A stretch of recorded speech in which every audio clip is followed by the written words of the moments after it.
Let me tell you about a test I give every woman I talk to on the apps. They don't know they're taking it. It's not a trick or a trap, it's just something I throw into conversations early. Something slightly off or absurd, something that seems to come out of left field. Because how someone responds to the unexpected tells me everything about whether the conversation is going to go anywhere.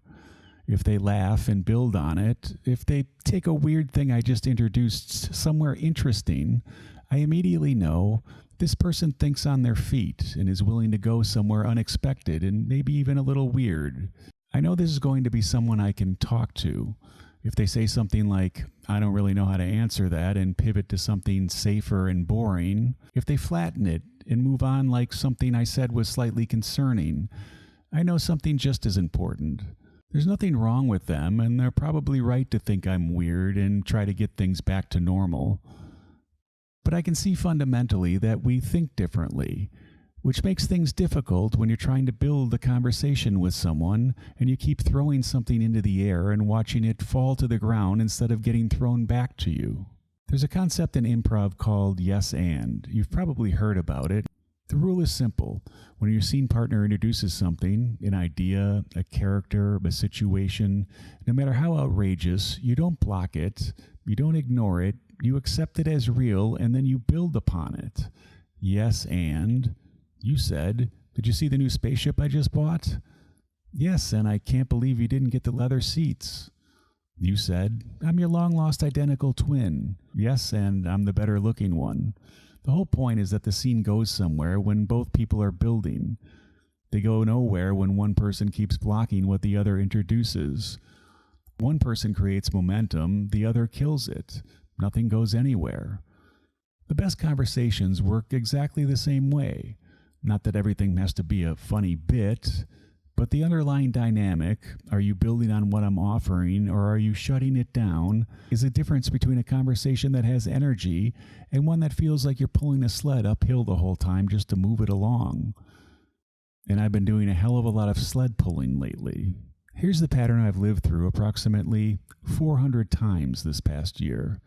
I match with someone, we start talking, I say something with a little spin on it, slightly unexpected, that has personality behind it. And they respond with the most literal, flat, direct answer possible. No addition or acknowledgement that anything interesting just happened. So I try again. Different angle, something else with a little energy behind it. Same result. And I'm sitting there thinking, I'm doing all of this alone. It's like playing catch with someone who just lets the ball hit him in the chest every time instead of catching it and throwing it back. After a while, you just stop throwing because there's no point. And here's what makes it worse. The conversation doesn't end dramatically. Nobody says anything wrong and nobody's rude. It just slowly runs out of oxygen. The exchanges get shorter, the gap between responses get longer, and eventually it just stops because neither person has enough reason to keep it going. That's the version of an ending that happens hundreds of times a day on these apps. Not exactly ghosting or a fight, just a conversation that ran out of steam because only one person was actually driving it. A few weeks ago, I matched with someone who changed my thinking on something. We'll call her Shannon. Within a few exchanges, I threw something out there, slightly absurd, something that required a response with a little imagination behind it. She caught it, threw something back, funnier than what I sent.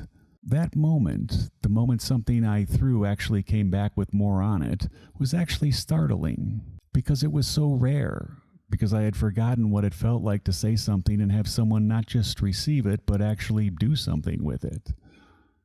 Add to it, improve it, send it somewhere I hadn't expected. I went with it. She went further. We were building something. For days, the conversation had great momentum. She asked questions, real ones, follow-up ones. She remembered what I said 6 messages ago and came back to it. She had opinions she stated directly and defended when I pushed back. She was funny in a specific way without being like performing, just actually funny because she was engaged. It was the first time in months I thought this could probably be something. Then some things came up that showed that we were incompatible in different ways. But the point here isn't how it ended. The point is what it confirmed. The person I'm looking for exists. One out of roughly 400, but she still exists. Someone who can take what I throw and do something with it. Someone who thinks on their feet, and someone who finds the unexpected interesting instead of unsettling. Someone who brings her own energy to the exchange instead of waiting for me to generate all of it. So it's not an impossible standard. That's just someone who can have a conversation. I want to be clear because I think this could be misunderstood. I'm not looking for someone who's fake or always on or funny or treats every interaction like they're trying to get a role in a movie. I'm looking for someone who's present and paying attention to what I'm saying instead of waiting for their turn to talk. Who finds things interesting enough to follow up on, where it feels like two people talking instead of one person dragging the other one along for the ride. The yes and thing is simply about engagement and whether you get it. I'm finding most people just aren't built that way, or maybe the ones who are already taken. The truth is that most people on the apps, well, their minds just don't really work that way. They're going through the motions, answering questions, and technically participating in an exchange while being fundamentally absent from it. You could feel that absence immediately. You feel it in those flat responses, the way something you said with personality behind it gets met with a form question, in the way the conversation has no momentum or sense that anything interesting is happening between two people. You feel it and you pretty much know it. This isn't going anywhere. The thing I throw out of left field early in a conversation isn't really a test of whether someone is funny as much as it's a test of whether they're curious. Funny people can be boring conversationalists, and serious people can be endlessly interesting. The thing I'm actually measuring isn't wit, it's whether someone is curious enough about what just happened to engage with it instead of deflecting it. Curiosity is what makes a conversation go somewhere and makes someone ask follow-up questions instead of waiting for their next question to answer. It's what makes them remember something you said 2 days ago and come back to it. It makes them bring their own ideas into the exchange instead of just responding to yours. Curiosity is what Shannon had, and 400 others didn't. And it's the thing that's impossible to fake over any length of time. You could fake interest for a few exchanges and ask a polite question or two, but the kind of curiosity that makes someone engage with something unexpected instead of dropping it either shows up early or doesn't show up at all. Throwing something absurd into a conversation isn't exactly a sophisticated screening tool, and I didn't discover anything profound that a lot of people aren't already doing their own version of.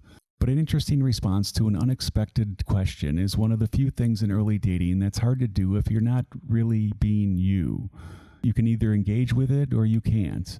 You either know how to build on it or you don't. And it lets me know more about whether this is going to go somewhere than anything else I could do. So I'm looking for another Shannon, without the other incompatibilities. Someone who catches what I send and does something with it. Who makes me funnier by being funny back. Who takes the conversation somewhere I didn't see coming and makes me glad it went there. Who's curious enough about what I'm saying to follow up on it instead of waiting for the next prompt. Someone who makes the conversation feel like it's being crafted by two people instead of dragged uphill by one. That's the whole thing. It's not complicated. It's just apparently very rare.